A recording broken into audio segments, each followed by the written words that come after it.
আসসালামু আলাইকুম প্রিয় শিক্ষার্থী বন্ধুরা, আমাদের অনেক সময় প্রয়োজন পড়ে মাসভিত্তিক রিপোর্ট অথবা বিলের তালিকা তৈরি করতে। তো এক্ষেত্রে একটি নির্দিষ্ট তারিখের প্রয়োজন পড়ে, অর্থাৎ তারিখ ঠিকই থাকবে এবং মাস পরিবর্তন হবে।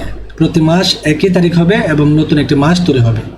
তো সেটি কিভাবে করবেন এক্সেলের মাধ্যমে আমরা এই টিউটোরিয়ালে দেখব। প্রিয় শিক্ষার্থী বন্ধুরা, প্রতিদিনের এরকম টিপস পেতে আমাদের ইজিটেক একাডেমি চ্যানেলটি সাবস্ক্রাইব করুন এবং ফেসবুক পেজটি ফলো করুন। তাহলে চলুন দেখে আসি কীভাবে প্রতি মাসে একই তারিখে রেখে নতুন মাস তৈরি করতে হয়। তো আপনি আপনার তারিখ অনুযায়ী যে তারিখটি দরকার সেটি আপনি এখানে প্রথমে তুলবেন। মনে করুন আমরা 10 জানুয়ারি 2024 তুললাম। তোলার পরে এখানে ক্লিক করে কিবোর্ড থেকে আমরা অল্টার HFIS এ ক্লিক করব। ক্লিক করার সাথে সাথে এরকম একটি ডায়লগ বক্স আসবে। আসার পরে সিরিজ ইনে কলাম দিবেন, টাইপে ডেট দিবেন, ডেট ইউনিটে দিবেন আপনি মান্থ, স্টেপ ভ্যালুতে দিবেন 1, ঠিক আছে। স্টপ ভ্যালুতে দিবেন মনে করুন আমরা 10 ডিসেম্বর 2024।